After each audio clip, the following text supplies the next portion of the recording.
take in Hmm. street smarts. Okay. What Street Smarts is a sequel of sorts to the tactics book. What I've done in that book is I've put together a kind of a three-step approach to engaging people in a productive way that's very relaxed. It lends itself to genial conversation, but it's very, very effective. And the feedback I've gotten, Sean, has been fabulous over the years that this has Yeah. really transformed people's ability to engage in conversations, even if they're like ordinary folk. They're not apologists, they're not philosophers, they're not theologians. They wanted tools that will help them to engage in a way that was safe for them and Mm. also provided an opportunity to get another person thinking. So, in my approach, we're not trying to close the deal here. We're not swinging for the fences. We're not trying to get people to pray to receive Christ. We're trying to help them along the journey a little bit. This is what I call gardening as Yeah. opposed to harvesting, right? Yep. Okay, so this is a gardening approach, and the tactical game plan is a gardening tool. Okay, and of course, without good gardening, you're not going to have a harvest. So, this is to help get many people into play, but in a safe way. And the key to the tactical approach is using questions. Mm. For a number of reasons, this is a valuable way to approach it. For one, when you're using questions, it puts you in the driver's seat of the conversation, so to speak. Yep. Okay. So you can direct the conversation, just like you're doing right now, Sean, by asking the questions that direct the program. The same thing in personal conversations with people. But they're also polite, they're drawing people out, they're getting their point of view. But one of the biggest advantages of questions, Sean, is that questions keep you safe. So let's Hmm. say I encounter an atheist or an LGBTQ person or whatever, and Hmm. and here I am. Okay, I've got an opportunity. Now what? Well, if I start preaching at them, I can get myself into a load of trouble, because that invites their contrary response. No, it Yep. isn't. You're wrong. You're bigoted. Whatever. But if I just begin asking questions of them, I'm not revealing my side. I'm actually trying to find out more about their side. That puts me in a safe position. But as you'll see, it's possible to use questions in a very shrewd fashion to Hmm. make progress, even when you're not preaching your side. Now, that's the key to the Columbo. I call it Columbo because of Lieutenant Columbo. Of Some course. might Yeah. remember Yep. from TV, the bumbling guy with the cigar, and he never looks Yeah. like he knows what he's doing, but man, he's in total control. He knows what Mm. he's doing, and he gets the job done by asking questions that don't seem to be very challenging or whatever to people. It comes in under the radar. So that's kind of the posture we're talking about here: friendly, genial, safe for the Christian. Mm. And there are three steps to the game plan, and I want to chart these out because as we talk, Yep. all three steps are going to be employed. First kind of Columbo question that we're going to use when we converse with people has a simple goal. All we're going to do is gather information. That's all we're going to do. We just want to get the lay of the land in a conversation. We may not know if that person's a Christian or not. We may not know what their views are about whatever, but if we're looking for an opportunity maybe to be effective for Christ, we can just start drawing people out with simple questions. And this is also really valuable when you're encountering somebody who is in direct opposition to your view. You're already in a conversation of some sort, and they're coming after you with a challenge or an objection. Okay. The first model question to gather the information we need is very simple. What do you mean by that? What do you mean by that? And you'll see in the illustrations that follow. I'm going to be doing that a lot. Now, it gives us some advantage when we do that. First of all, someone's coming on to us, we can ask for more clarification. That puts the ball back in their court and gives us a little breathing time. We can think a little bit about what's going Sure. on. Yeah. That's smart. It also forces the other person to be more clear about their own challenge. Hmm. A lot of times, Sean, people make challenges and they really haven't thought about them. They've I just agree. kind of been socialized, right? They pick it up from the street and they toss it out and they haven't thought about it. And so Hmm. when we force them to think about it by asking, what do you mean by that? Or some version of that question, then they've got to think about it. And it's amazing how often you ask a person for clarity and they can't give you clarity. I Okay. have found that many times. Yeah. So that'll be our first step. We're going to get Okay. information asking what do you mean by that, and you're going to see how how tactically that can actually work even with a hostile challenge. Okay. The second thing is the what I call reversing the burden of proof. Okay. Now what the objector wants us to do is to defend our view. They're coming after us. All right. Um, what we're going to ask them to do when they offer a view is to defend their own view. Got it. The basic rule is if a person makes a Hmm. claim, then the burden of proof is upon them. Okay, and if they, especially if it's controversial, and this is common. You say something bizarre is true, or the DA knocks on your door and said you robbed the bank. What do you get to say? You get to say prove it. They make the claim, so the burden of proof is on them. The person who makes the claim bears the burden. Okay. So those are two steps. We're going to find out what the person believes to get more clarity on that and why they believe it. Okay. So that's the first two basic steps. Now, the third step is different. It's an advanced step, and that's the focus of street smarts. The third step is we're going to use questions to make a point, actually. We're going to make a point about our view, or more specifically with this book, we're going to try to show a weakness or a flaw in the challenge the other person has offered. Mm, And therefore, we're kind of parrying the challenge on the one hand. And in parrying the challenge, we're giving an opportunity for making our case look stronger in their eyes.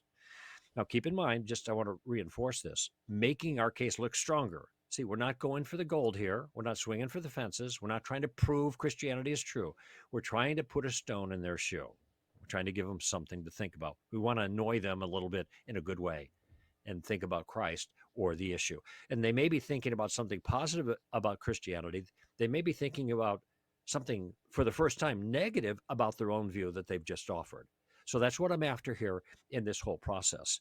And when people begin to push back with challenges, I want to get clarity on their view. I want to understand why they think that particular view is credible, their view. That's the reasons for their view. And then I want to, because I have some understanding about what's wrong with the atheistic worldview, or the pro-choice position with regards to abortion, or the charge that that Christianity or bringing God into science is a science stopper, for example. Or I know there are things wrong with those views or those challenges, and the book goes into a lot of detail it does. Yeah. showing what's wrong. But the purpose of seeing what's wrong is not to be able to say, well, you're wrong for this reason. The Right. purpose of seeing what's wrong is to know the liabilities of that person's point of view, and then form questions that can probe and draw that person out and help them to see the problems with their view. Okay, so Gotcha. that's the basic approach here. And maybe as we jump into Yeah. some of these issues, I can step aside from our role play a little bit and then Exactly. say, here's what I'm doing and here's what I'm after, etc. And we'll see how this works. Well, I love it. So we have record of Jesus asking 339 questions, All right. Paul asking 262. And there's such a strategy that you lay out in this book. So I'm not Mhm. asking you to answer all of these exhaustively. On each Right, one of right. these, I have multiple videos. But just model for us maybe a question or two you would ask how Hmm. to navigate this. I think Yeah. would be really interesting. So let's dive in, really in no particular order. But what Hmm. I'll call objection number one, the Bible is full of contradictions. How would you apply some of these strategies when faced with that challenge? Okay, so Sean, now I'm treating you, Sean, as the objector, so I'm in role Okay. play no. So Sean, explain what you're getting at here. Why is that important? What is the problem here? Now, by the way, that's Columbo number one. What do you mean by that? That's all it is. I'm just drawing you out for more information. Hmm. Well, if there's contradictions, then clearly the Bible's not the inerrant word of God. Okay. Well, you're right. If there are serious contradictions that are quantifiable, well, then we got a problem there. But Sean, that's not the case I'm making right here. Okay. I don't want to make the case for you that the Bible is the word of God. Okay. Because my convictions are not about Christianity and Jesus are not based on that. Okay. What my convictions are based on is the reliability historically of the details of the life of Jesus of Nazareth. Have you read some of the New Testament, or some of the accounts of Jesus' life? I have, and so Okay. that's fair about it being inspired. But if it's contradictory, then how do we know it's reliable? If Matthew and Mark are differing on certain accounts, wouldn't that Hmm. undermine the reliability? So, are you saying that if someone contradicts another person's, say, account of something happened, then the event didn't happen itself? I'm saying it takes away our confidence in knowing that the event happened when some of the key sources we rely upon contradict so blatantly. Well, wait, let me ask you a question about that, though, Sean. Notice, by the way, this is all Columbo number one. That's all we're doing right here. Mm. And I'm leading now into Columbo number three. So I'm just got some clarification, but there's a problem with what you just said. You just basically said that if you have contradictory accounts, then you can't trust the event that is being reported on. Okay, so let's just say there is a contradictory account that you're involved with in something that you did. You went to a party last night, and you said somebody was there, and another person says, no, that person wasn't there. So we have a contradictory report about the party last night. Does that mean because there's some particular detail that's contradicted that the party or the salient details of the party never took place? Is that what that means, Sean? Uh, I got to admit, Greg, I didn't expect this conversation going this direction. I love it. You're making me think on the other side. This is kind of fun That's while we do it. exactly the I, point. Notice, and so let me step aside for a moment. Notice yeah, the underlying presumption. If there is a contradiction, we haven't established that there is, but if right, there is, that means the account is not reliable. Now, you right. and I have a good friend, J. Warner Wallace, Yep. cold case, cold case Christianity, the cold case detective. Mm-hmm. He likes the idea that the gospel accounts do not seem, in some cases, to completely agree.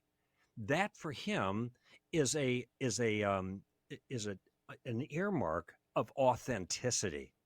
If everybody Right. that saw an event agreed on every detail of that event, that would sound like collusion. But the fact is, at any event, people have different perspectives and they see different things than other people see. And when they report on it, they give maybe not always contradictory reports about it, but sometimes they're just inconsistent with each other. Okay, well, so what? Does that mean that we are not able to determine the truth of the matter about important details of that particular event in question? Well, of course not. And this is how he's able to, J. Warner Wallace, solve crimes and assess eyewitness testimony.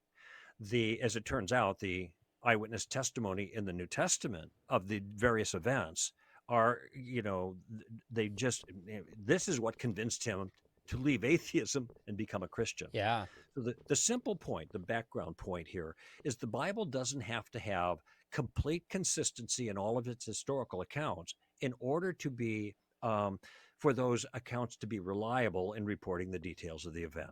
Okay. You can have three different characterizations of a car crash. That doesn't mean the car didn't crash, right?